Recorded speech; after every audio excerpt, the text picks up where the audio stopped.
So, Mr. Robert Battle, welcome to the Institute of Black Imagination. Thank you. Nice to be here. Looking Um, forward. I'm so happy that we were able to finally get together, at least on this platform. We've worked together before, but Yes. it's a pleasure to really sit down and have a little tete-a-tete. But to begin, who would you like to dedicate today's conversation to? Oh, my mother, Desi Williams.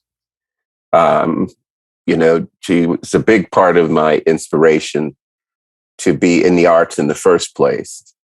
Now, as we get into the story, you'll understand that my mother is really my cousin, that I was raised by my great aunt and uncle, which were her parents.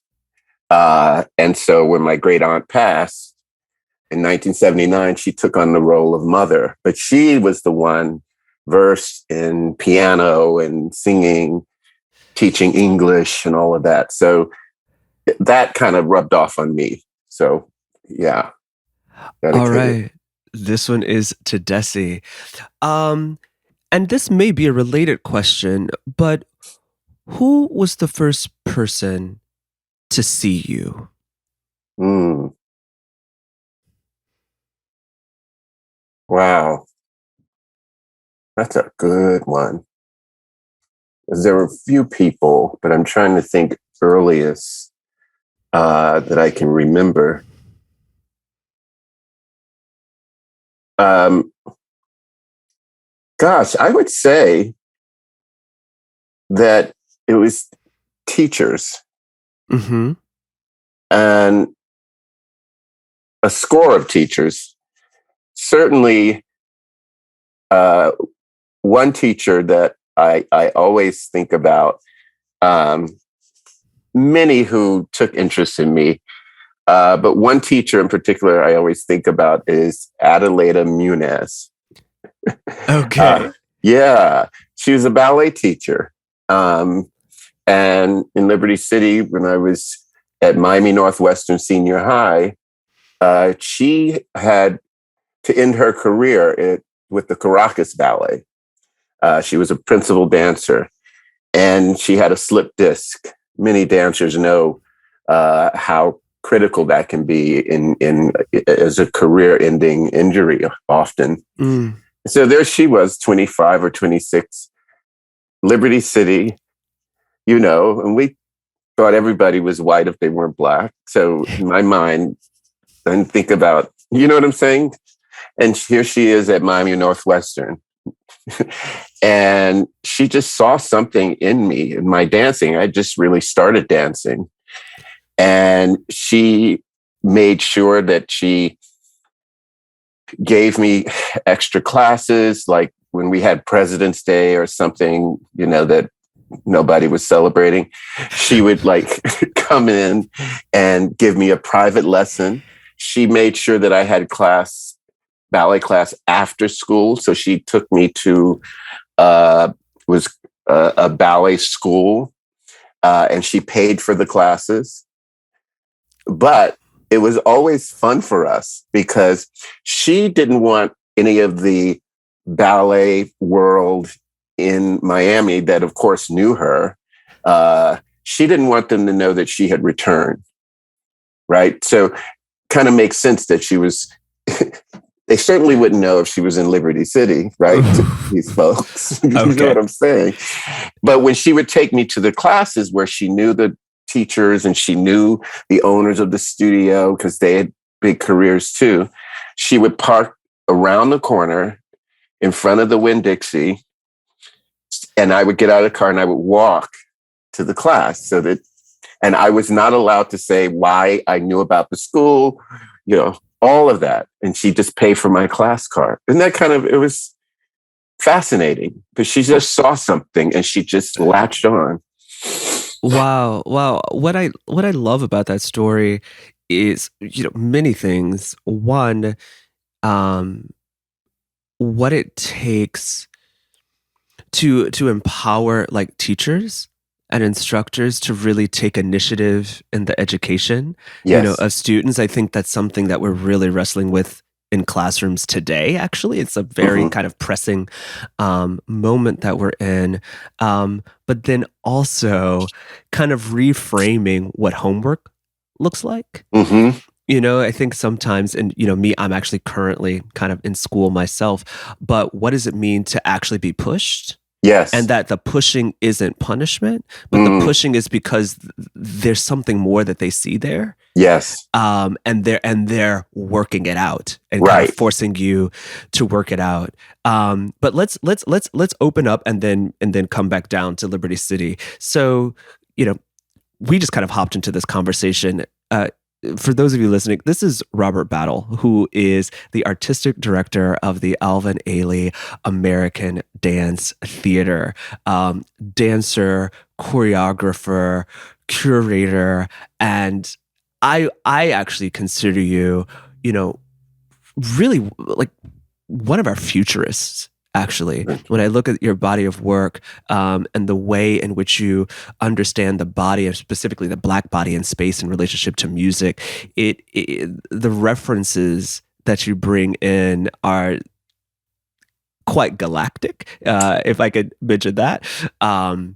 So I just wanted to like get that in so people knew like this man is a scion of so much of the Black imagination continuum.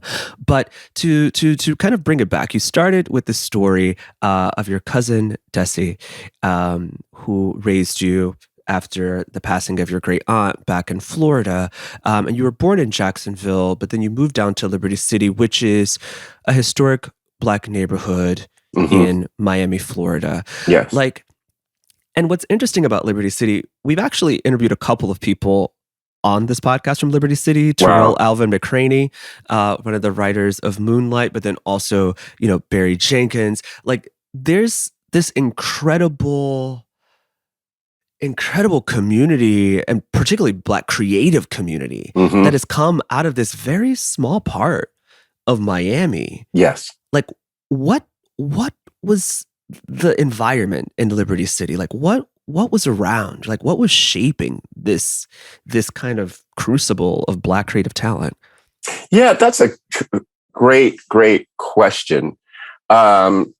Certainly, we were well aware to a certain extent, of the issues, right, in underserved communities.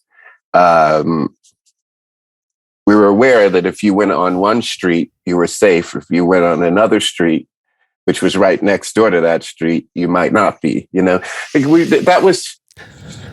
I say that to build it up. Even walking to school back, when we used to walk to school, before everybody had a bus. But we walked to school. You knew, school was not far from my home, but you knew, to walk on this street, then you turn and go down. Don't go down that street. That's where some dealings are going on, some shifty characters. So go this way, go that way. Stop at the Frozen Cup house. To see, that's something that folks know from Liberty City. There was always somebody a couple of houses where they sold frozen cups, which was just frozen fruit punch. But for a nickel, you get your frozen cup in a styrofoam cup. In a styrofoam cup, right? Yes. And you kind of chew off the cup as you eat. Ooh, I can just. But just all of that kind of informs your creativity. For me, I guess I never thought of it in the full sense of Liberty City. It was just what went on in my house. That my mother played piano for the church that we went to. So there was tradition. It was Wachter Temple, African Methodist Episcopal Zion Church. So we had a Kimball, little piano at home, and she would practice.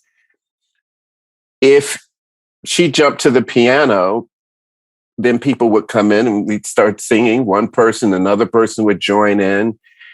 First song she taught me was That's Entertainment, and we just, it was like a part of my upbringing. We'd sing spirituals, we'd sing hymns, show tunes, all kinds of things. That kind of gave me the notion that the arts I didn't even think of it as performing arts. I just thought that that's what people did, right? You know, there were occasional family feuds as well, all informing my what was to become my art form, dance. You know, all of that is in my choreography in some way or another. Some of the abrupt falls to the floor. You know, I was born completely bow-legged. Yeah, I was born bow-legged, and luckily my great aunt and uncle got me braces that had to be put on my legs at night, so to help them straighten out with special shoes and that whole bit. And they say I would try to get up, and then I'd fall on my face because I had on these wacky shoes. So it's all in the work. People always say, "Why are all those falls in your work?" Well, it's all kind of coming out of somewhere back here where I don't even remember consciously. It's just there. But also the support of the community, right? It was like I had teachers and mentors everywhere in Liberty City. Everybody in the church, you know, having you do the poem for Easter, you know, it was just around you. And then, like Miss Muniz, there are so many other examples of teachers, Mrs. Williams, I could go on and on, Veronica Swindell, so many people just sort of seeing something in you and pushing you forward. So I don't know. I think there was just something that some of us knew the world was against us in a way, and that we would have to work harder than anybody else. Nobody had to tell us that. We could see that, you know. We could see the folks that didn't make it. It was right there. It wasn't just something we saw on television. You know, it was right there. Somebody I grew up with first grade. Here I am in high school. They're already dead. You know what I mean? And so that kind of thing we knew we were up against, and so we pushed against that, right? And still to this day, that's part of my fuel that keeps me going. Wow. And you know, to even double tap on Liberty City, and the reason I ask is because, you know, we're also interested in the ways in which design shapes our lives, right? And so, you know, even you speaking about, you know, these sidewalks that you walked around, you know, the buildings, the housing projects, right? This is all informing how your body moves through space, how you understand yourself in relationship, you know, to your environment. And we had a conversation earlier with an architect who says that Robert Moses may be the father of hip hop, right? Because of the ways in which he shaped the city, because it's actually the housing projects that created the environment for the birth of hip hop. But, you know, double tapping on Liberty City, it also started as a housing project in 1923, and fast forwarding, you know, as an overflow from the Overtown neighborhood of Miami, which is also historically Black neighborhood in Miami. But then, you know, you were born in 72, but there was something that happened in 1980. So you were 8 at the time, and this was the Liberty City riots. And this was a riot that took place after it's interesting the way that history rhymes, right? But this was off of the acquittal of 4 officers who had beat an insurance broker, actually, to death at a traffic stop. And so, and I believe there were 16 people who were killed, and it was the deadliest riot that took place up until the 1992 LA riots with Rodney King. So, as an 8-year-old, what are you seeing in this moment, right? And how is that shaping your understanding of the world? You know, this is so apropos that you bring this up, because, you know, I just talked with Barry Jenkins a few months ago, And it was interesting what we remembered about that time, right? And it may have not been that, there were a couple of riots, but I think it's the one you're talking about.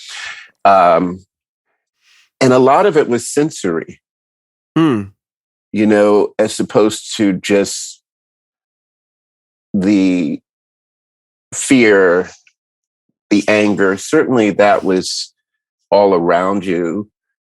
But we remembered like the smell. I remember the smell because there was a tire company, and I think it was Michelin Tire Company. My grandfather drove a Pinto.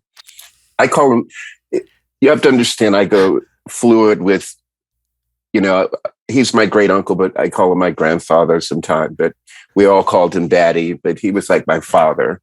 So it throws people off, and it always was hard to explain. But, we would always pat 54th Street, which is in a lot of songs, down on 54th Street, Whitney, I think, and some references it. That's the big street, Liberty City. And I grew up on 55th Street, so I know it very well. And we drive down 54th Street all the time. And sort of as the riots were cooling to a certain extent, this tire company was still on fire, and nobody was putting out the fire, and all you could smell was the rubber, that sense of it. And I just remember that. I don't know. That's just such I think for many reasons. One, it's such a strong smell, as you can imagine. Two, the fact that nobody was putting the fire out. Now, as a kid, I grew up wanting to be a fireman. In fact, every Christmas, I would ask for a fire truck. Even before, these riots, that was my thing. I was like, that's what I want to do. I love the get up. I got the hat, the thing, the red truck. I was like, yes. And so the fact that nobody was putting out the fire, I think really was shocking to me. But I think metaphoric in a way that nobody's putting out the fire, right? And then what I remember is there were certain relatives. There was a store across the street called Zares, and they got clothes, So there was all of a sudden all of these clothes in a cart in the house, but still with those things that, security things on them. And I remember trying to figure out how to get the clip off, you know what I mean? So you can wear the shirt. I mean, but it wasn't like this big deal. It was just, hey, we got some shirts. You know what I mean? Like for me, it was interesting because I understood, but I didn't understand.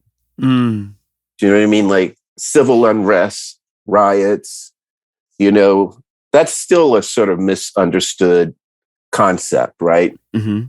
Some people don't even like to say riots. They like to say civil unrest. That, you know what I mean?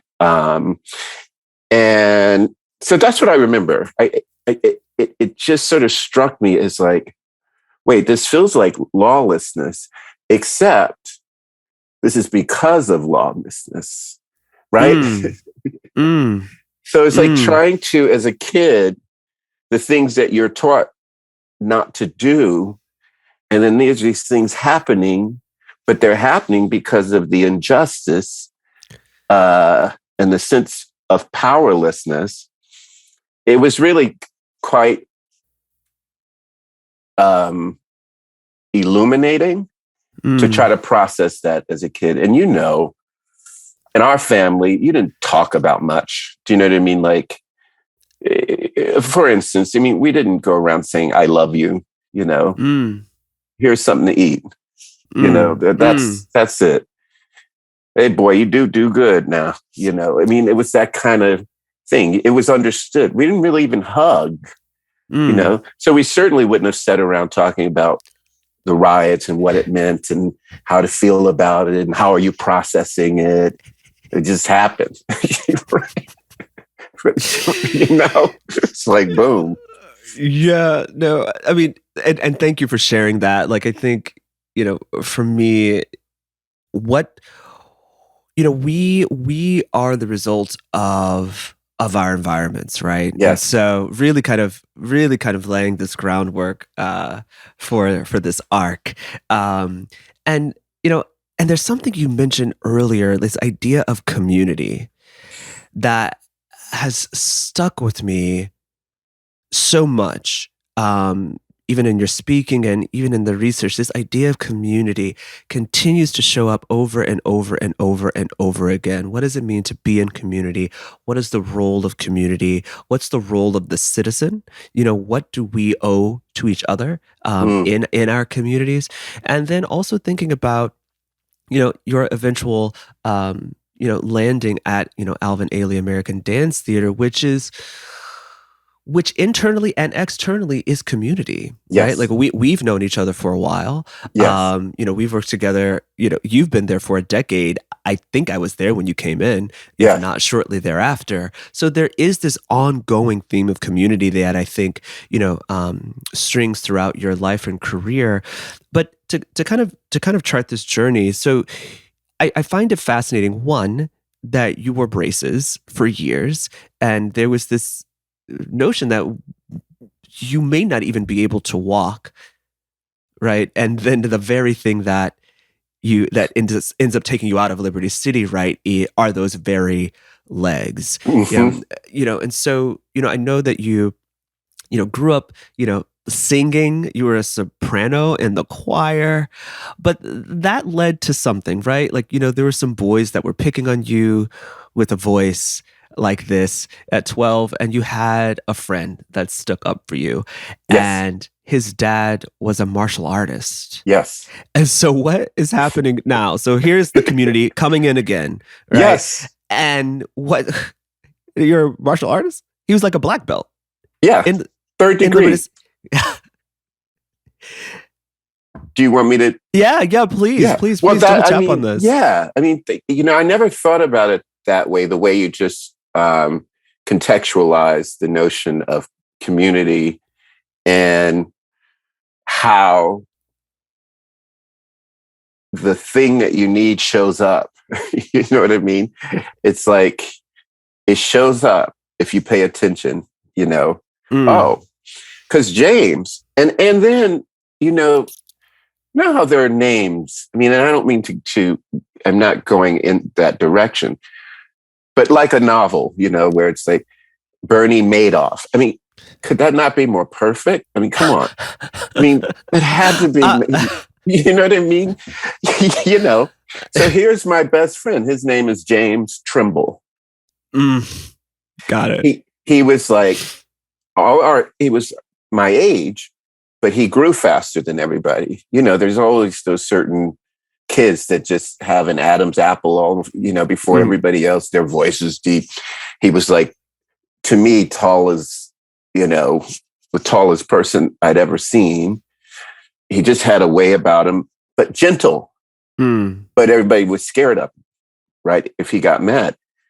And me with my voice talking like this, people picking on me, I tell James, and he'd make them tremble. Wow. And then one day I said, James, I couldn't take it anymore, all the bullying and stuff.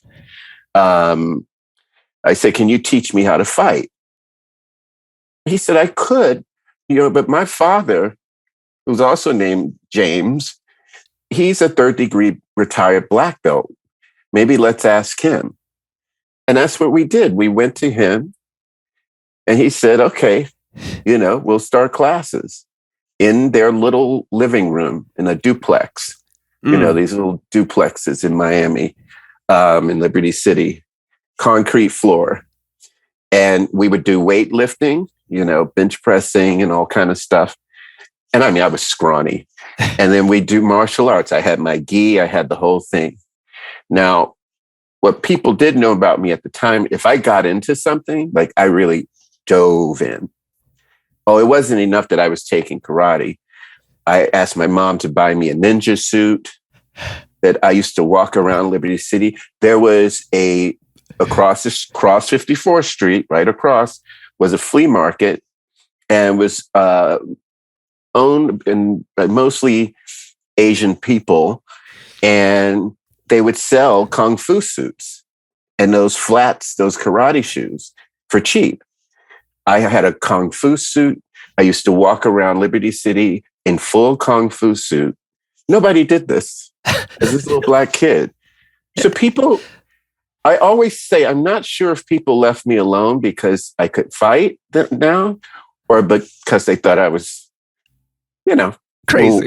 Yeah. Okay. I mean, that's not PC. I apologize. I know exactly what you, just a little off. A little like, no, I don't know if I want to mess with him. But the martial arts was so important because it gave me confidence, because I was very shy. And it gave me discipline. It gave me flexibility. It was the precursor to what I needed as a dancer. I didn't know it at the time.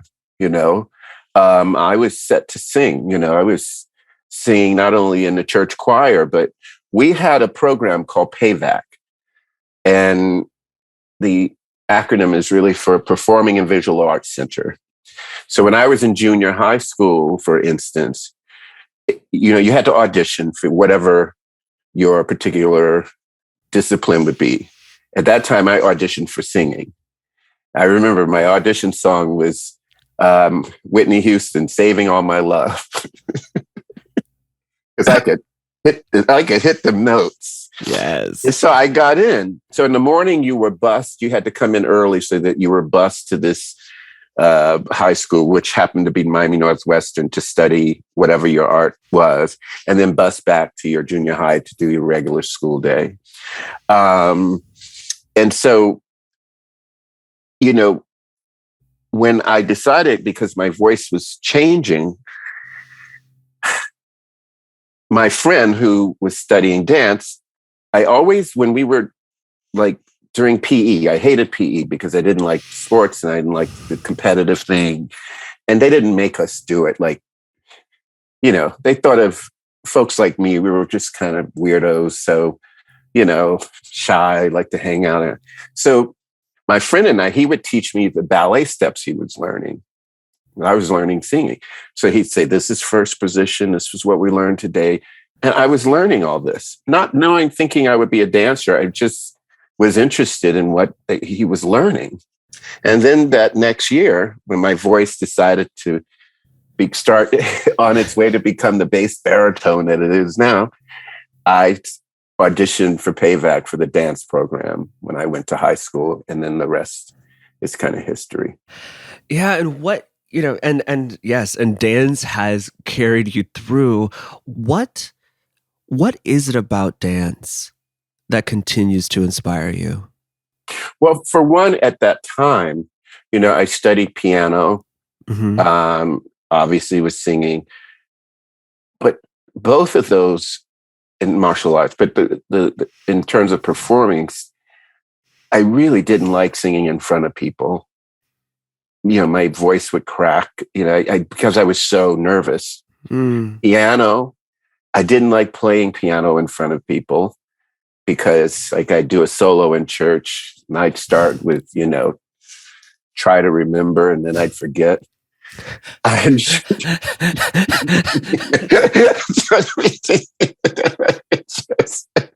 It's like I just couldn't get over there.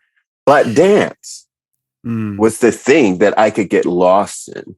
Like, literally, I'd have an outer body, no pun intended, experience moving through space. And that's when I knew, that this was something I could do. There was something about it that expressed my musicality, that expressed my lyricism of singing, that expressed,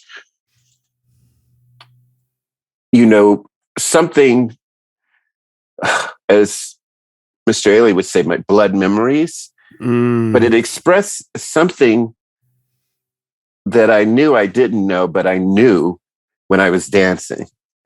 Whatever had happened to me, the braces on the legs, the sense of breaking free. I mean, it was all, as they say about that tomato sauce, that commercial. Well, does it have garlic? It's in there. Basil, it's in there. That's how I felt like dance. It was all in there. My mother had a group called the Afro Americans because she really wanted to be a performer. That was really what she wanted to do. She wanted to be a star. But in those days, that it wasn't as viable, right? I mean, depending on where you were and where you came from, like it was more respectable, obviously, to be a teacher. So she went on to be an English teacher, and certainly an English teacher because of all the poetry and all of that she loved was in there, right? And so, but she did form a group of talented friends. It was like her and three of her friends who had a group called the Afro Americans. And there's some wonderful photos of them in their dashikis and with their calabash and their tambourine and with her afro, and they would do poetry and song relating to the Black experience. And they riff off of each other. And one was a brilliant piano player that just was out. So I used to see, they would be on the front porch where the piano was. And I just sort of sit quietly in the corner and watch them just go off. I watched my mother transform herself into this being, like one of the poems, and I know I always say this, was I Am a Black Woman by Mari Evans. And just to hear the timbre of her voice change from who I knew as my mother to this, I am a Black woman. The music of my song is some sweet arpeggio of tears written in a minor key, and I can be heard humming in the night. I mean, it was like, I was like, who are these people? And what is this thing that they're tapped into that transforms them? I don't even remember what the question was, but sorry. But I'm just sort of getting into the whole, how I experienced things at the time that kind of fed into. And it was interesting. My mother always said, we never thought you were paying attention. And my mother said she thought that maybe I had some sort of challenge, because I was so quiet. And maybe I had one of those things, whatever, kids have, or where they don't talk and they're, afraid and they're this.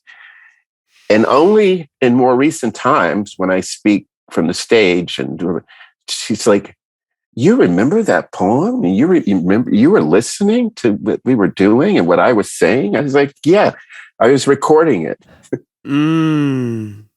Just taking it in. So, no, I wasn't talking a lot because I was taking, some people talk so much that they miss, people who watch a movie and they talk through the best parts. I'm like, that was the most critical moment. Not the big bang. It was like that little moment. And you stopped to tell me, did I turn off the stove? I'm like, come on now.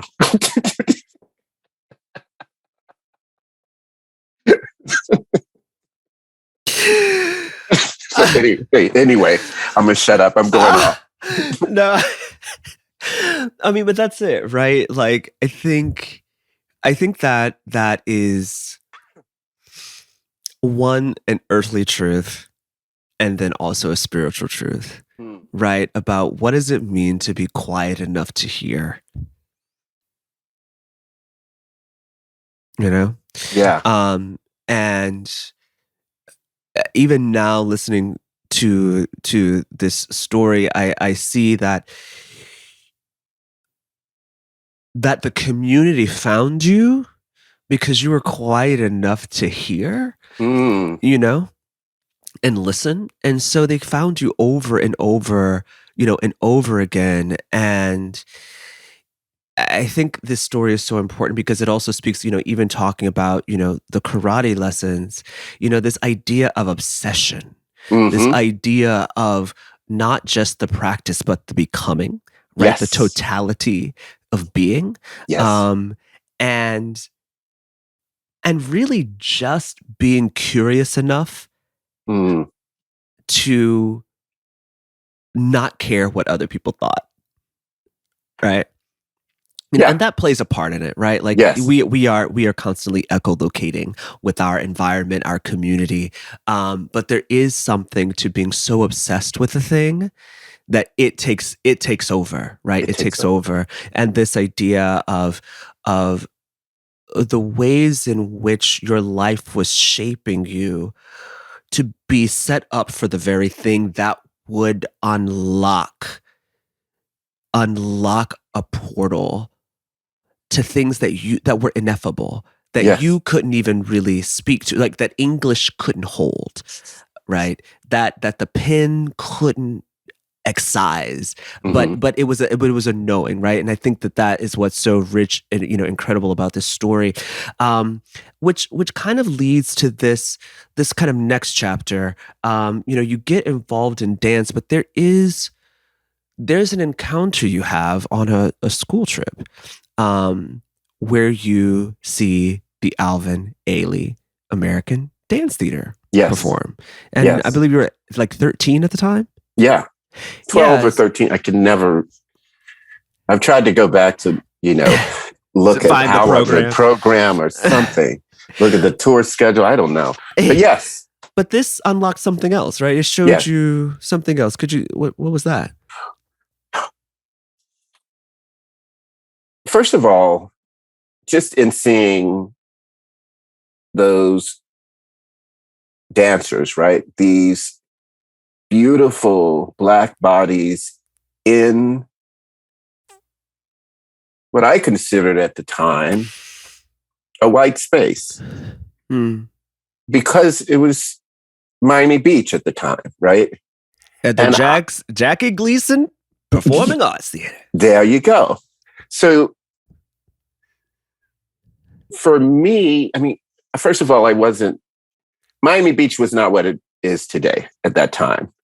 It still had the Art Deco and all that, but it was mainly, the blue hairs, it was sort of a retirement feeling about it. And so I wasn't a beach person, even though I grew up close enough to be, but it just wasn't my thing.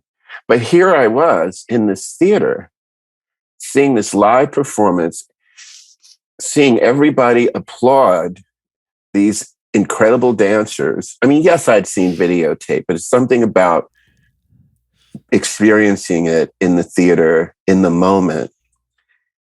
And all of the picking at me because I was a dancer, all the bullying, seeing these men dancing, brave, unapologetically beautiful, graceful, fully themselves, it forever changed me. It made me lean in more to who I was becoming, what I wanted to do. Seeing Revelations was everything I knew, It was the spirituals, I grew up with that. It was, in some ways, to me, I heard the poetry that my mother used to recite, and seeing that dance. The sense, I mean, just even the fans, just the whole thing was like telling my story in a way. And then I understood it. And when I say that, a lot of times I understood it. And sometimes that can seem simplistic, but I was a child that did not like school. I'll just be blunt, sorry for the parents who don't want to. I just didn't like the social aspect of it because I was shy and I was picked on. by many things. It took my body forever to catch up with my head. My head was a perfect circle. So people would call me moonhead, egghead. People would come, and I had a haircut, spit on their hands, slap me in the back of the head. Like I had all of that stuff. I remember one time, I don't know why, but this girl just took off my shoes and threw them on top of a landing on the school where I couldn't get them. And so I had to wait for my grandfather to come pick me up to drive me home with no shoes. She said, "You let somebody take your shoes off and throw them on So I didn't like school. So because of that, it was hard to learn in those classes and everything because so in some ways I felt that I didn't understand. Then there I go seeing Revelations and I understood. It was unlocked.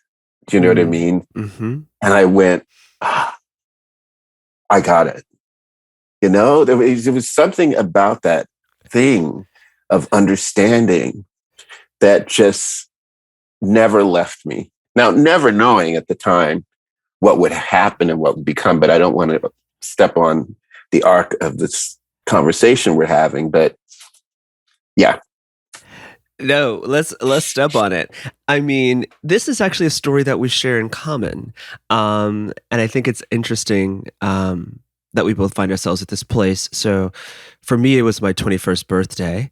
I was in school in Kansas City, and I guess Alvin Ailey was in town, or maybe they were giving a class at the conservatory at UMKC there in Kansas City. I used to take ballet there at the conservatory. Oh, yeah. And so maybe I went down to see the show, but it was my 21st birthday. I took myself to see Alvin Ailey by myself, and I had never witnessed such beauty and grace and excellence in my entire life. I was completely dumbfounded. And not only it's interesting, it wasn't an experience of like, oh, and I'm seeing myself. It was raising the bar of what was possible. I was like, oh, you can be that beautiful and that amazing and that disciplined and that excellent. It just raised the bar. And I think it also speaks to the power of representation. I think we don't really talk. We have conversations around it, but just how important it is to just show up in spaces, right? As yourself, as your full self, because you don't know what young person is going to be inspired by just your show will to be, right? Right. So to find ourselves actually here, me now shooting the campaigns for Alvin Ailey and you, the artistic director, kind of having this full circle moment that it was also our entry point to what was possible for ourselves. And so how do you process that to be here as the artistic director of Alvin Ailey American Dance Theater, knowing that it was also the catalyst? Yes. Sometimes I process it well and sometimes it's overwhelming. You know what I mean? Yeah, you can double tap on that. Yeah, it's like there are moments when, I think we all go through self-doubt, right? I remember the moment when Judith Jamison, through a process, but when she finally chose me and said, on April 28th, 2010, and she said, she grabbed my arms in front of the committee, look into my eyes, it's yours. Now, I had been sort of at that point, being interviewed and going for this position. I want it. When she said that, there was a little retreat in me that went right back to that little kid, sort of, I just remember thinking, what am I going to do? That's Judith Jamison. I'm stepping into her role, but she stepped in Alvin Ailey's role. I felt like the kid in the audience as if Judith Jamison would, when I went to see the performance at that young age, come down to the house and said, "Hey, now we want you to lead the company." Like it was like that to me. Like the time in between, I couldn't feel who I'd become. I just went right back to, wait a minute, I'm just here to watch. I'm here to behold, not to hold, you know?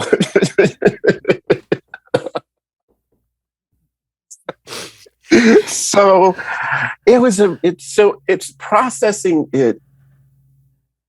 You know, it's interesting.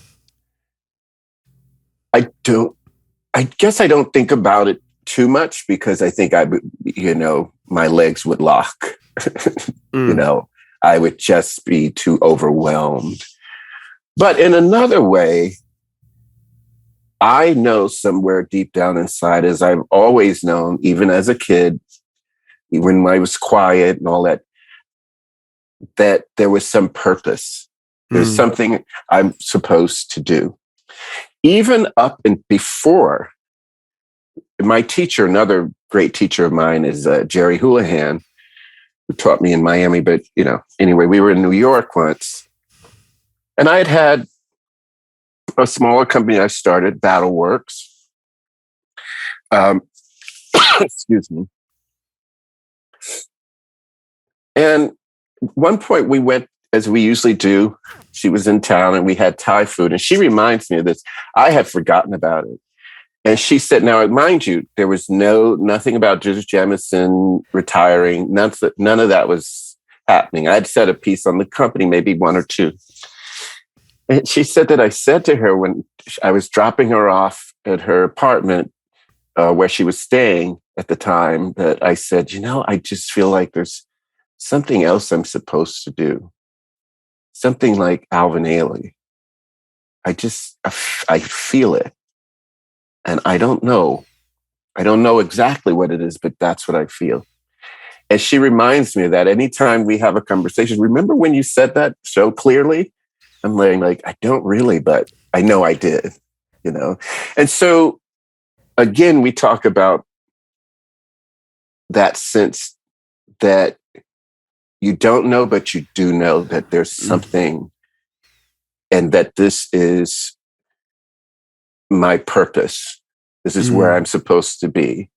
And there are times where I need to hear that. And sometimes Judy will just text me, thank you for what you're doing for this company. When I first started, that was the one thing she kept doing, was thanking me. Now, I just couldn't really accept that because I'm still the kid in the, you know, 34th row, right? At Jackie Gleason's center, you know what I mean? So Judith Jamison thanking me for giving me the role of a lifetime. I'm like, no, thank you. Thank you. I kept doing that. I would thank her more than she was you know, I'd try to. At one point she said, now I'm going to thank you in text. It was after a performance or after season or after a gala at City Center. I'm going to thank you, but do not thank me back. Just accept my thank you for taking this role. You're doing a phenomenal job, and I thank you for carrying it forward. And I didn't. I just said, you're welcome. That was so hard for me. It was so hard. But now sometimes I lean back on that in order to help me know that I'm where I'm supposed to be when things get challenging. You know, I remember. Yeah, man. I remember. Now I know more really, so why she was saying that than I did at the time. Oh yeah, no. And I'm thinking about, you know, Judith Jamison, you know, a star. Right? The legend. Yes. Like the baddest one on the block. Right. Who you used to be at Juilliard, like, you know, texting your, like, well, not texting your mother, but calling your mother about like a Judith Jamison sighting that you had. Yes. Is texting you now to say thank you I mean, this is But yeah. When you put it in that context, right? Here I am, this, little kid going over to where Ailey was rehearsing at the time to try to take class, the summer school and that kind of thing. And Judith Jamison would walk by and like, you were just like spellbound because I only saw pictures, right? Of her, as a kid starting to dance, I had little cutouts from dance magazines that my ballet teacher, Miss Muniz, would give me. And I would put them and paste them onto this piece of wood. And she was one of them. So then all of a sudden you see the person, you look watching her, I'm trying to see her hands and her, you know what I'm talking about when you first see somebody that you're like, oh my God, look, she has elbows and her head turns. She's walking. What is she thinking about? Where is she walking to? She's just probably trying to get to her office. You know what I mean? But as a young person, everything has meaning, right? There's nothing. And going and leaving and calling my mother collect on the payphone to say, I just saw Judith Jamison. And like you said, to go from that through the years and all of a sudden have her saying, like you said, texting me, like, hey, how you doing? Yeah. And so you mentioned this idea, take us from it's yours. Because here we are 10 years now of you being the artistic director of Alvin Ailey. And I'd love to double tap on even just what that means. But here you are 10 years later, and there was a retreat to 13-year-old Robert Battle. How did that 13-year-old grow up over the last 10 years?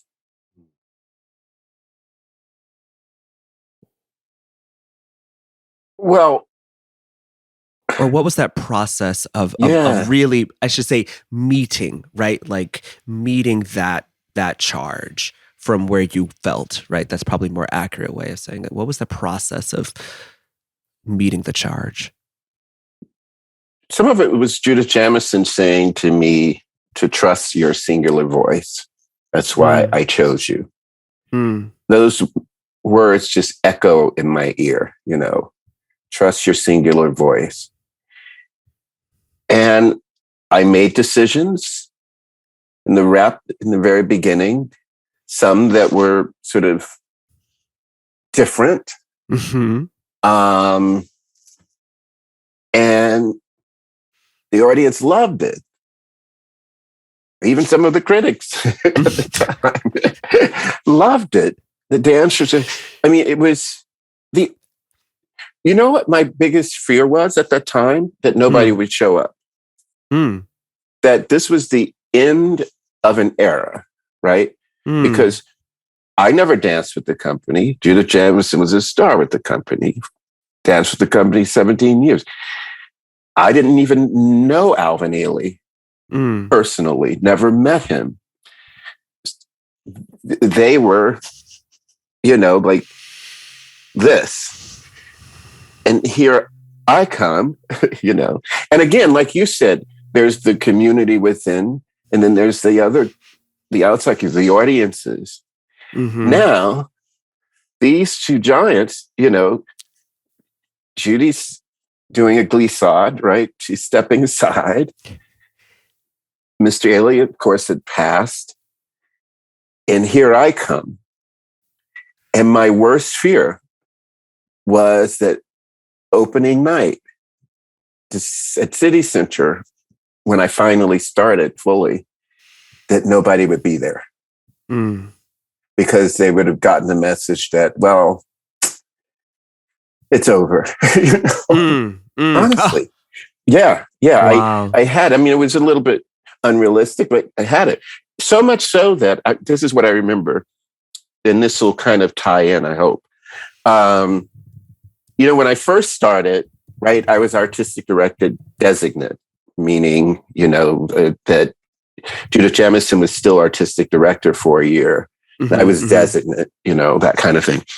And so in all the different cities, Judith Jamison would speak opening night, and then she'd talk about me, and say all these wonderful things about me. And then she'd call me often onto the stage to say something. But I had Judith Jamison in front of me, right? Giving me street cred, like, yeah, I chose him. What you got to say about it? Like I had that, and her saying why. So I felt in that way. Now I'm connected to Alvin because of her. I'm connected to the legacy. People know that I'm not an interloper. I have keys. No, I didn't just sneak into the building. That is the Alvin American Dance Theater. Like I had a badge, right, in a way. And I remember Sharon Luckman was the then executive director and had been for 20 years at least. I remember when we were planning the first gala, where I was fully in charge in 2011. And we were sort of going through the program, who was going to speak, the board chairs, that this person speaks. And then you come out. And I was like, what, Judith Jamison's not going to say anything? They said, no, it's all you now. Again, retreat. Totally. I think I tried to convince her. I don't know that I tried to convince her because that would have been going too far, but I definitely said, really? She's not going to say anything? Like, I was terrified. Not going to say, like, yeah, here he comes, anything, like, because I had witnessed so many years the opening night when they would introduce Judith Jamison.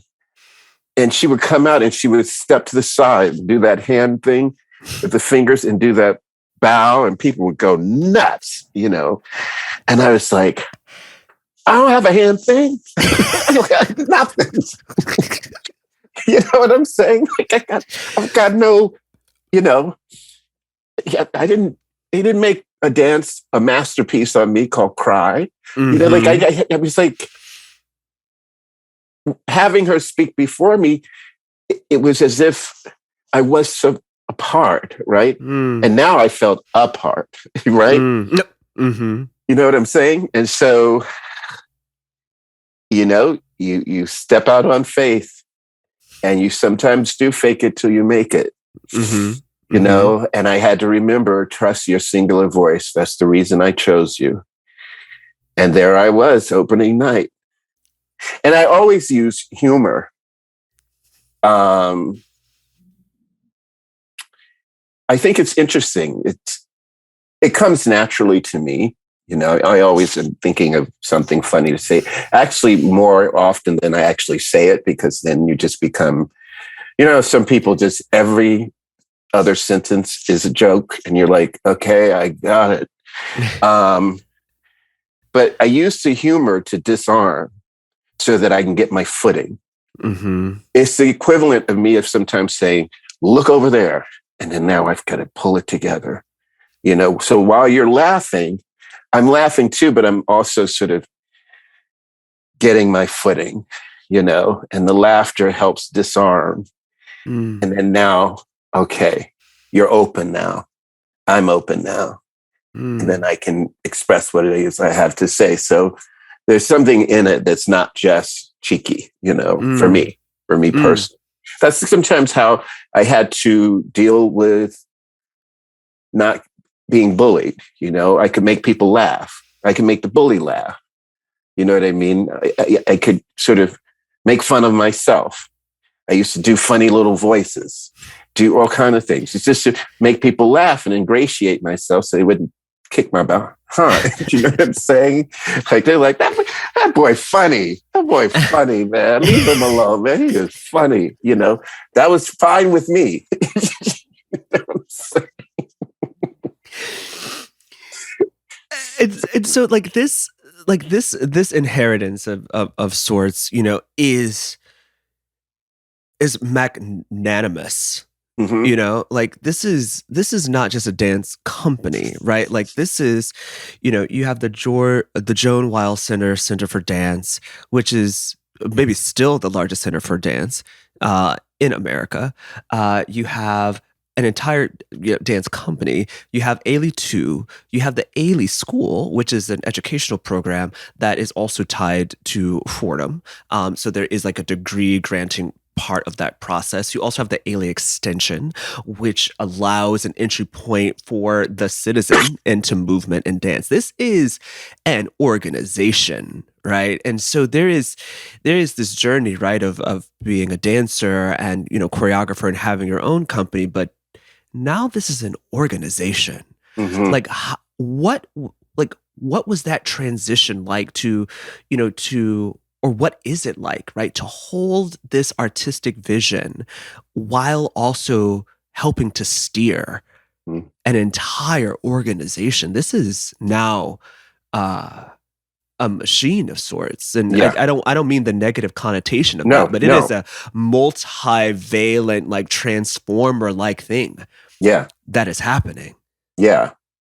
And sometimes you steer well, and sometimes, you have little bobbles here and there. It's hard to get your arms around the entirety of the organization. But sometimes you realize that you need to let people do their jobs, right? Because we, have wonderful co-directors of the Ailey School in Melanie Person and Tracy Inman. There was somewhat sort of came in, through Denise Jefferson at the time. You have Lesa, who is the head of the extension program, director of the extension program. You have these wonderful Nasha Thomas Smith, who, with Ailey Camp, who was a dancer in the company, who is so brilliant at what she does. Some of the things she does, I can't do, right? So I think as a leader, one of the most important things to know is not just what you perhaps are good at, but what you're not good at. Mm-hmm. And to be able to allow people to give them the space to do their best work. And so that's kind of how I look at it. But I'll tell you, I mean, I didn't have gray hairs when I started. You do a fair amount of worrying, as you can imagine. And then because, listen, the main company takes up, kind of 90% of my focus, right? In terms of choosing the choreographers, choosing which works of Alvin Ailey to bring back, to, do a new production of, past, present, future, looking at choreographers who are really on that precipice, when to bring them in, looking at works that challenge the dancers and the audience in different ways, having little surprises. I mean, all of those things, choosing the dancers, trying to be as supportive as you can, it's a lot, right? And then all the touring and the traveling and the fundraising that is so important, that I spend a lot of time doing as being the face of the company, from the foundations and all of those relationships that we have, with Ford Foundation, Mel, and all of these different, you kind of have to know all that, right?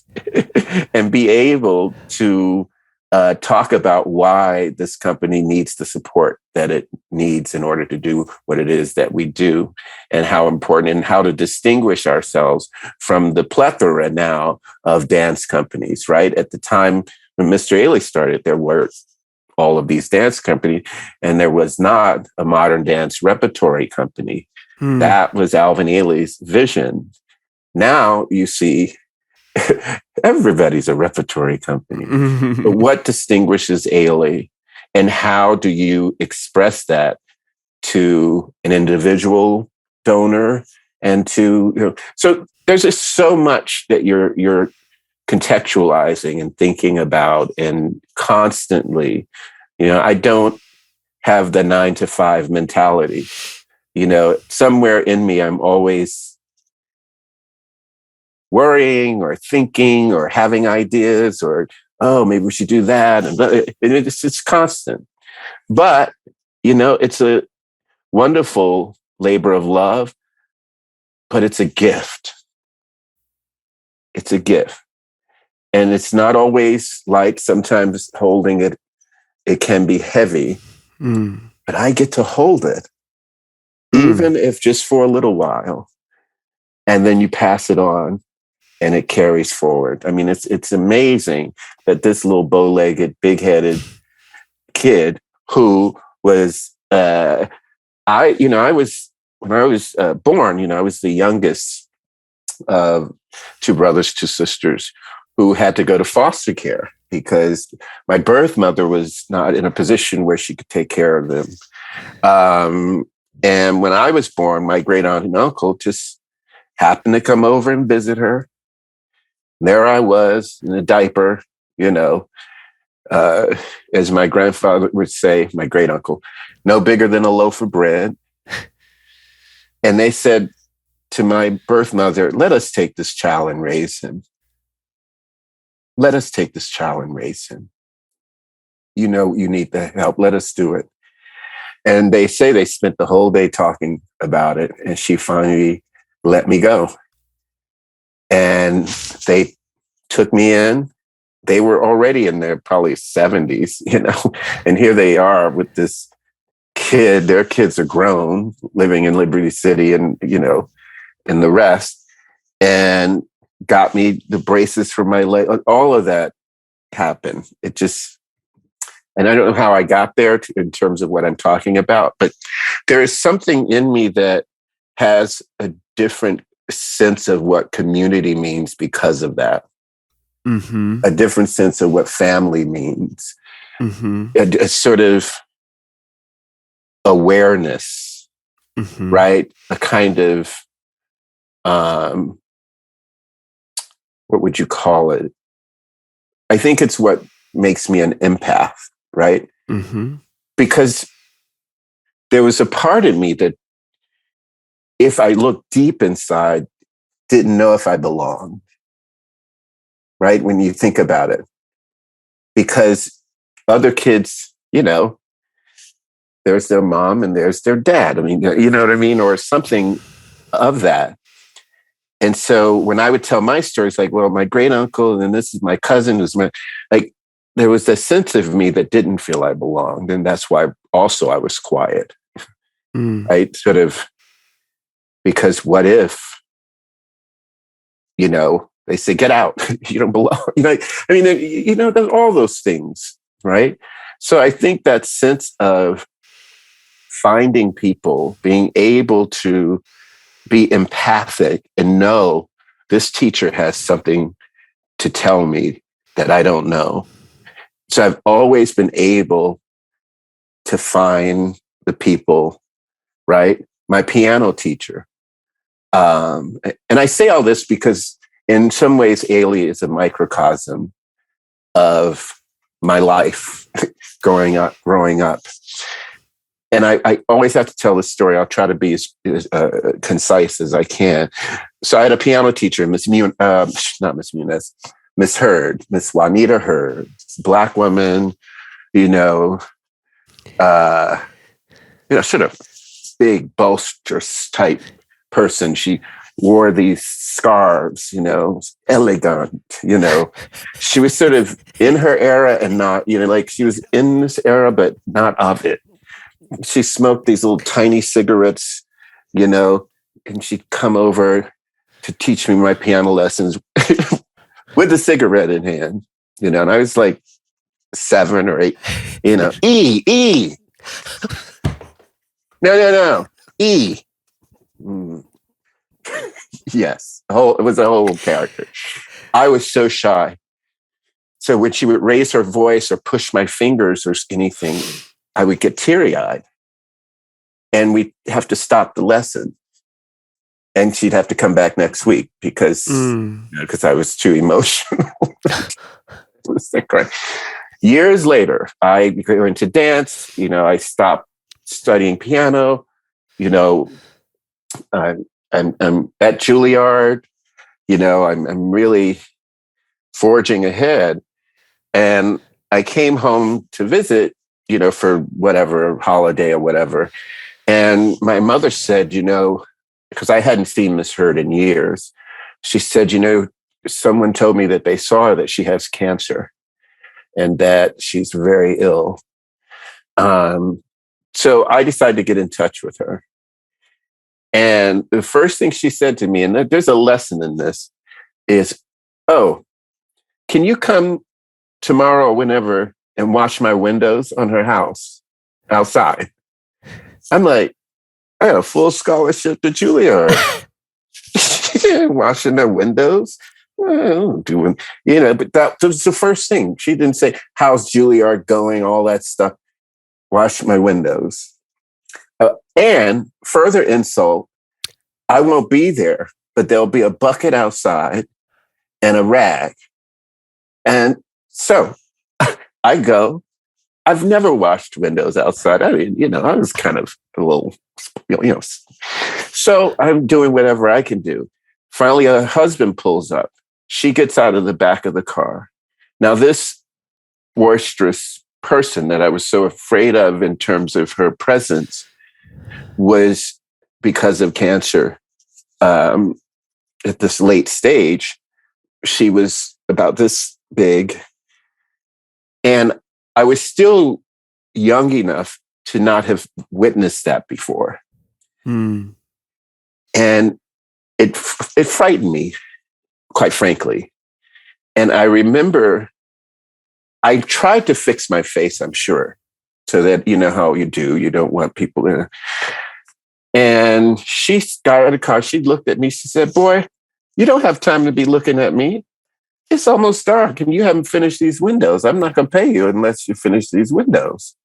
That was it. She went in the house. Imagine that. So I keep doing the windows. And I finished and she gave me a couple of dollars. And, she probably asked me about how Juilliard was going at that point. We had a little conversation, went home. So this became our cadence, right? When I was home, I would drive her to the bank. I would do all these things. She could hold on to my arm. She did not want people to know that it was hard for her to walk, So she refused to use the cane. So you hold her arm as if we're just walking and talking. And when people would see her in the community who knew her, "Hi, Miss Heard." And she's like, "How you doing? I don't have time to talk now. I got to get to the bank." She just didn't let you focus on that. One time I came to pick her up and again, falling, right? She opened the front door and somehow she flung around and went flying to the ground, still holding the door. It was like a giant falling to me. I help her up. She's like, "All right, go ahead, open the car door. We have to go. We're late. We got to get over to this." Said nothing about it. Okay. Then she calls me up one day. She says, "I want to go to JCPenney's or wherever to be shopping." She has, and at this point, she has to lean on things and stop and catch her breath. And this is really, and she has me try on all these suits. And every suit I tried on, she said, "Oh, that's a handsome suit. Let's get it. Let's get it." It's about 5 suits. I take her home, boom. I thank her. I go home. I show my mother. And she called Miss Heard. She's like, "Miss Heard, that was so generous, but why did you buy him 5 suits?" She said, "Someday that boy is going to be meeting kings and queens and presidents, and he's going to need a suit."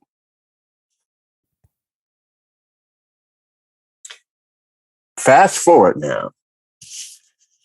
Years later, I'm artistic director of Alvin Ailey. First Black president, President Obama. The White House gets in touch with me. They didn't call anybody else, me, and asked if I would accept the presidential award, the Presidential Medal of Freedom, posthumously, the highest civilian honor, posthumously for Alvin Ailey himself. And when I got on that dais with Judith Jamison sitting in the front row with, Masazumi Chaya, I'm sitting up there and this other plethora of celebrities, Meryl Streep and all of these people who are getting it for themselves. But I was the first up because it's Alvin Ailey. And I'm standing in this suit with President Obama, the first Black president, this kid. I mean, I started to cry. And I think he sensed the sadness and he took his arm. If you watch it on some kind of video, you can find it on YouTube. I think he just patted me on the back, but he knew the gravity of what I was feeling. But I was thinking of Juanita Hurd said he's going to need a suit. So when you come from that, I'm not alone. I'm not alone. Yeah.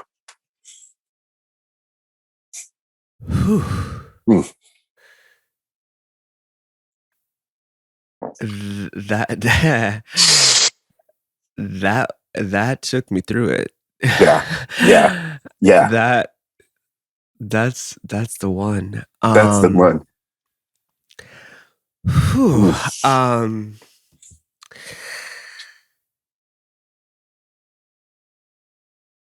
So I just have a couple of more questions. That was, what I love about that story is, as beautiful as it is,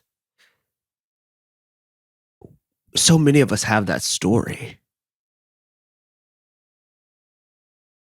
So many of us have that story. Mm-hmm.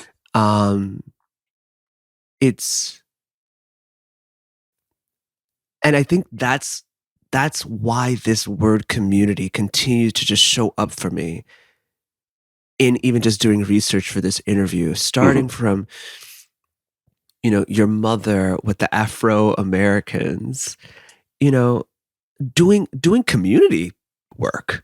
Yes. Right? Community theater, right? Like, what does it mean to be in community and have this artistic expression? That's not something to poo-poo. That's not any better or worse than Broadway, right? Like, It is an access point. It is a community exercise. It is the exercise of mirroring and reflecting back to ourselves in public, right?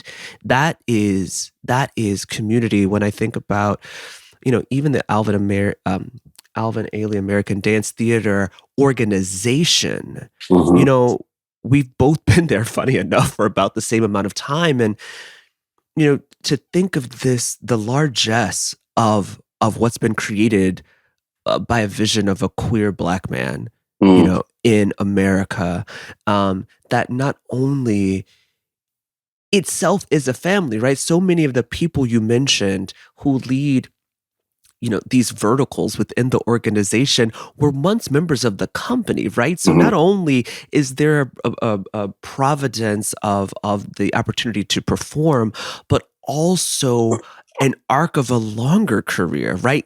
Embedded within it, right? It is made up of the dancers, right? And, I used to perform as well, right? So there is this kind of shrinking, right? Or this limit to what one can be as a dancer. And rarely is there an opportunity to extend beyond that. And so even enfolded in this space is this hiring from within, right? This ability to really extend. And so I think that's, really incredible.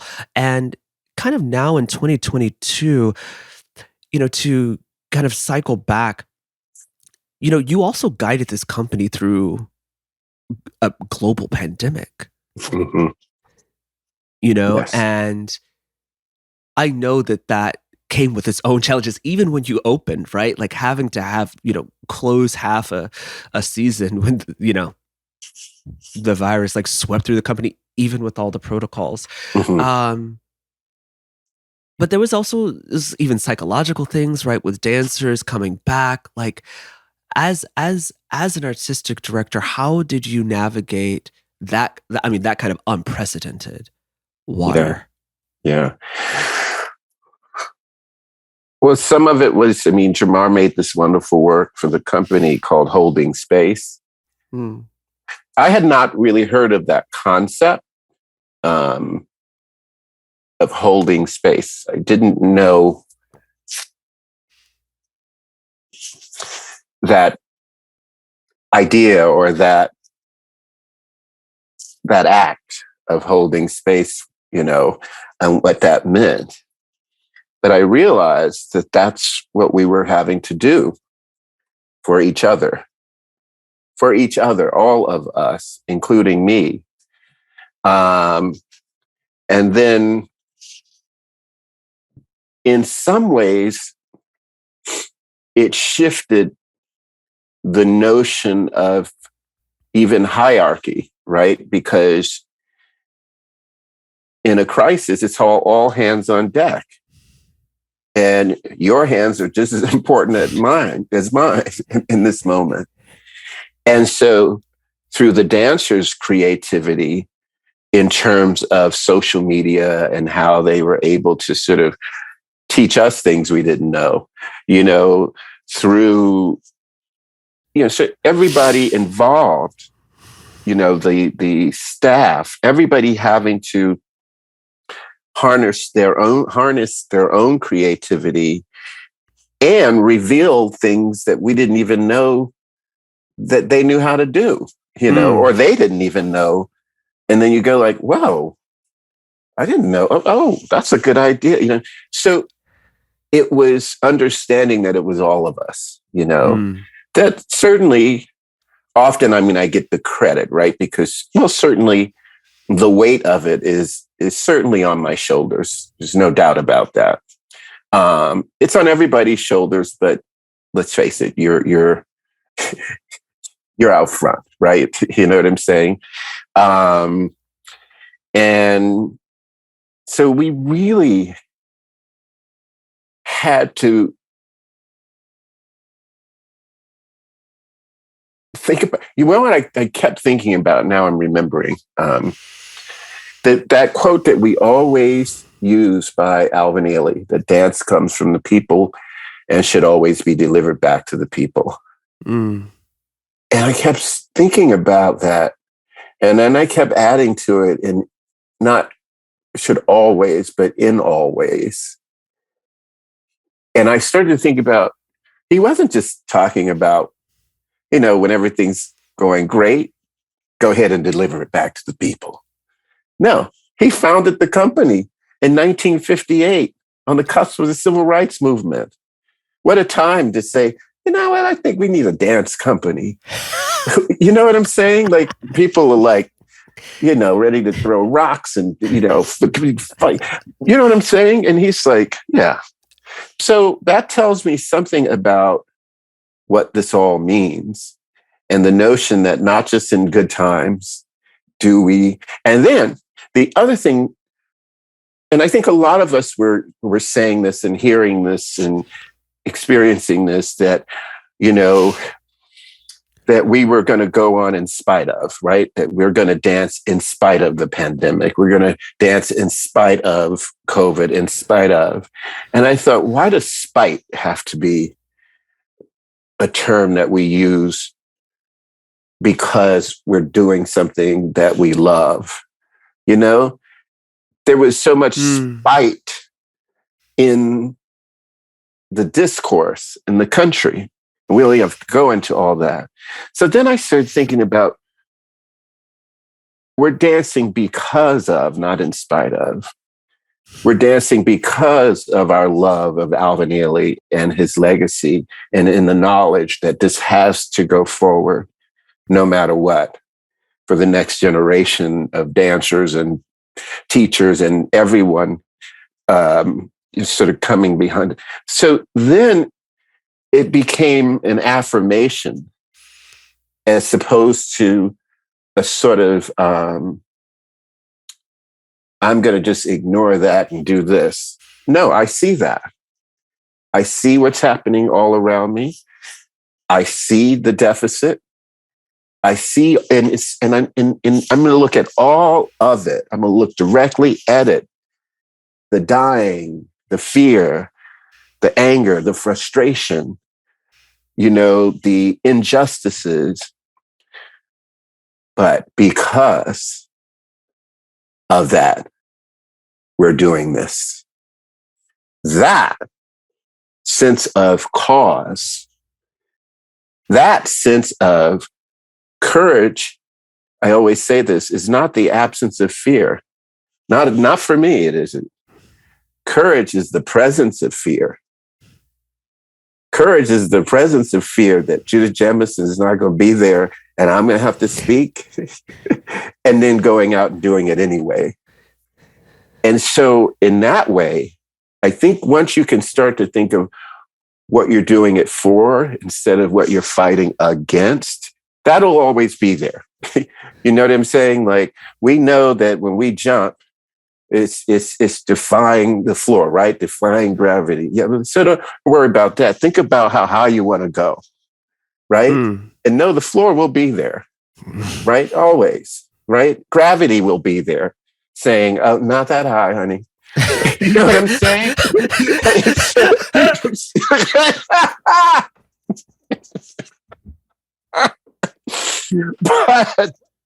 but we do it anyway, just hoping that the next time it'll be just a little higher. So all of that stuff that's embedded in our practice as dancers, right, is the very thing that we needed. The mirror that we face, see something that we don't like, and we try to adjust it.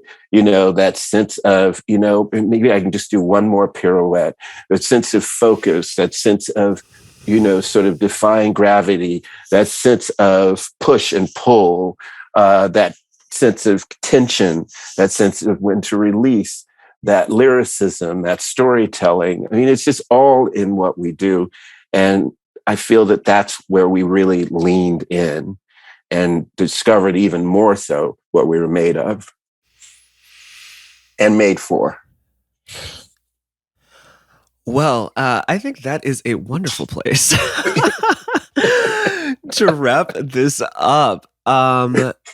Before I ask my last question, Robert, I just want to first thank you for hopping on here to the Institute of Black Imagination. And then secondly, just acknowledge this path and this work. I mean, not only your journey, the journey you even just took us on today was like, I went through everything. I was about to mess up the mic with tears. Like, I was, misheard, took me out. Ugh. But, just acknowledge like the journey from being this shy soprano boy walking around in your kung fu suits, in Liberty City, with kind of the world spinning around you and not really quite knowing exactly what it was, but knowing what it was, and pushing past, the naysayers. And even when you had to get picked up barefoot, these moments of seeming, humiliation over and over again, but like just being quiet enough to hear, and being willing enough to let somebody like hold your hand to the next stage, is the through line, is the story, is that you heard Alvin Ailey calling you at 13.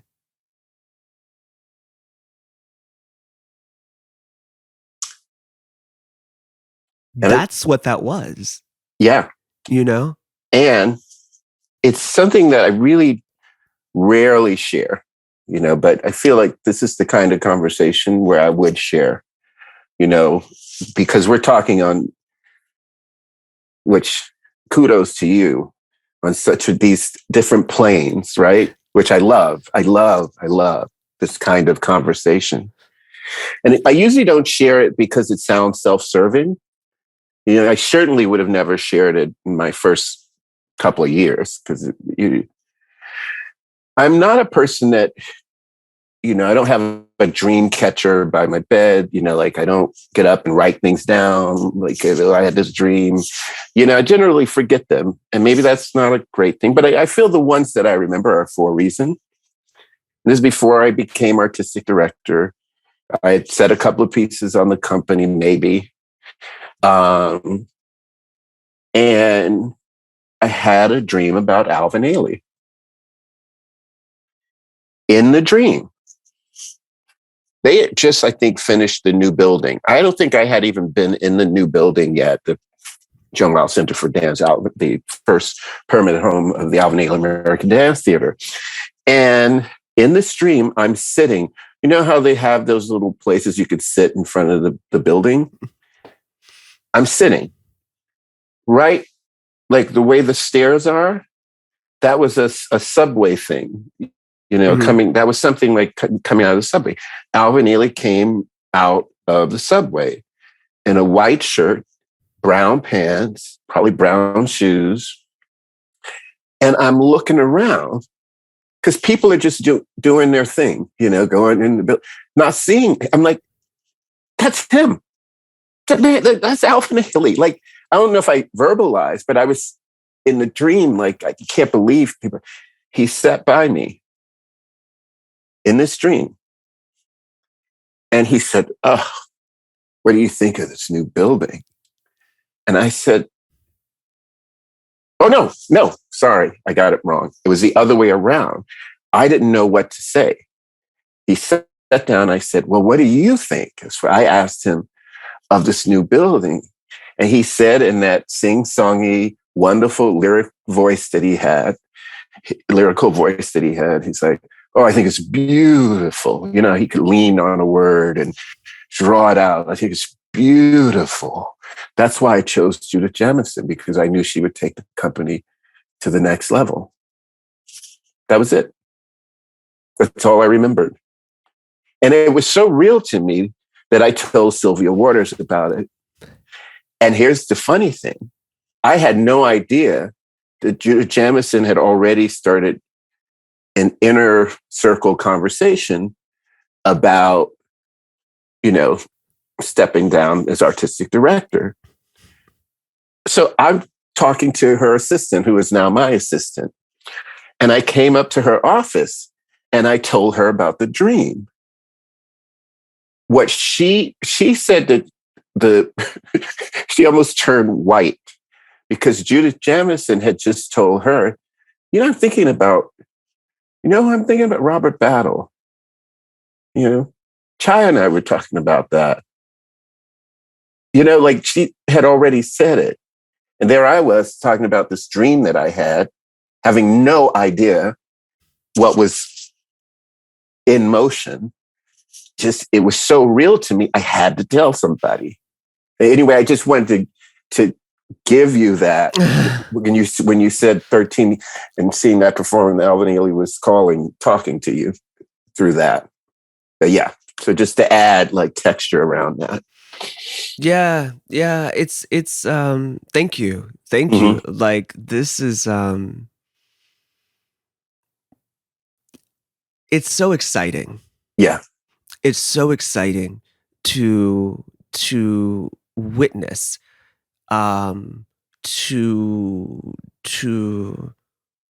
just witness the arc. Yeah. Witness an arc, right? Because a lot of times and the thing, this is happening all the time, right? The universe is speaking all of the time, and I think we as human beings are so locked into time and locked into the arc of our lifespan, and distracted, right? That is what distraction is, right? It is, and it's something that we witnessed when we all had to stop in the pandemic as well, right? That there were other things that were speaking to us, not in words, And I think that's it, right? Like the intelligence that we walk in and around at any given moment, if you're just willing to be quiet enough. And what this conversation is and has been, is a gift, because we don't always get to the other side. Right. There isn't always the opportunity to look back and understand. Yeah. Yeah. Yeah. But Mahalia Jackson says it, right? How I got over. My soul looks back and wonders. How I got over. And it's through community. Yeah. Yeah. It's through community. And then I'll say this last part, and this is what I love actually so much about the trans movement that's happening in our country and around the world, is this pronoun shift. Today, them. Yeah. And what I like about it is, one, understanding that what manifests physically is connected to spirit. And physical is like the artifact of spirit. But I think it gets at a deeper truth, because it's probably the most honest way to refer to oneself. So I could look at you singularly as Robert Battle, and I could refer to you as him if those are your pronouns. But the most accurate description of who you are and how you have become is really a they, them. I love that. Your Wow. great aunt, your great uncle, your cousin, Miss Heard, right? Miss Munez. Like, Robert Battle is a they, them. In the truest sense of the word. Yes. Yes. As we all are. Yes. Right? Wow. Even Alvin, Ailey, like looking through your eyes, that. Right? It's we hold so much more space. And in a way, it kind of goes back to your phrase of the pandemic, holding space. What does it mean? What does it mean to hold space? Yes. For them. For them. And on that note, Mr. Robert Battle. Let me get at it. Got chills. This is the last question. If you had everything at your behest, what is the world you imagine for the future?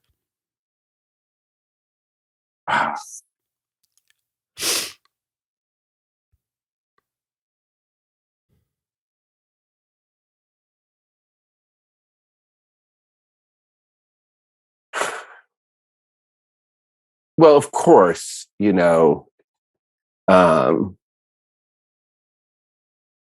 is the continued growth and success of the Alvin Ailey American Dance Theater, that she continues to discover herself, over and over and over and under and through, because it's a living and breathing organism, if you will, right? That needs the space, right? It's like that idea that Maya Angelou said in the inaugural poem, the horizon leans forward, offering you space to take new steps of change. But just that notion of the horizon leaning forward, offering you. I mean, just those words and that image, that we continue to be on that precipice, right? And that we continue to see that horizon leaning forward in what we do as a company. And so that's really it, that we continue to hold space, to use space, to navigate space with our bodies, with our intelligence that we don't even know we have, with our creativity, so that we can tell our stories. Because when we do that, we change the world. That's it. The notion of storytelling is about, as Maya Angelou would say, keeping a toehold on the universe. A toehold on the world, so that we, not flung in the hell. I mean, it's something, it's like, that's what I hope. And that these borders, either imagined or real, that we open those borders that prevent us from being 100% who we are. Mm-hmm. That's huge. That there are many thems, right? And as Maya Angelou used to say, she used to tell folks, like, when you go into that job interview, she was speaking at one of the wonderful Black colleges. She said, now, when you go into that interview, you know how she speaks, when you go into that interview, you take me, you're going to take your aunt, you're going to take so, because somebody's going to say to you, oh my goodness, wow, after the interview, they're going to say to somebody, oh my goodness, she has such charisma. And she said, that ain't charisma. That's all those people that she brought with her. I just thought that there was something in that was so, like, homespun in the way that Maya can do the homespun thing with such pinpoint intelligence and spirituality that you can almost miss it, because it's like charisma. Look at all those people with her. Aunt May and Keisha, she's there. Take all those people with you.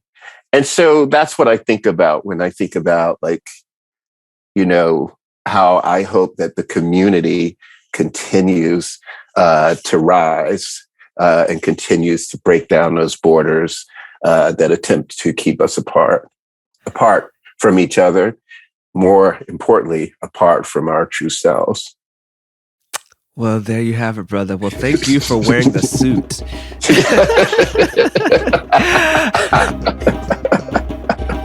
Thank you for wearing the suit. Yes. Thank you for wearing the suit. This has been a beautiful conversation. Thank you, Robert. I can't thank you enough. Thank you. It was a gift. Thank you. This was great. Did you feel that? I have to be honest, both Robert and I needed a cocktail after that high vibrational conversation. I was actually sweating there at the end. We love engaging with you all on Twitter and IG and now LinkedIn. So don't be shy. Repost this episode and let us know what you think. But don't forget to tag us in your post at Black Imagination. Did you love today's episode? Maybe you should leave us a review over on Apple Podcast or whichever platform you're listening to. Be sure to check out this conversation and others at blackimagination.com, and you can now watch other episodes on our new YouTube channel, the Institute of Black Imagination. As the late, great choreographer Martha Graham states, some men have thousands of reasons why they cannot do what they want to, when all they need is one reason why they can. Stay curious and keep dreaming.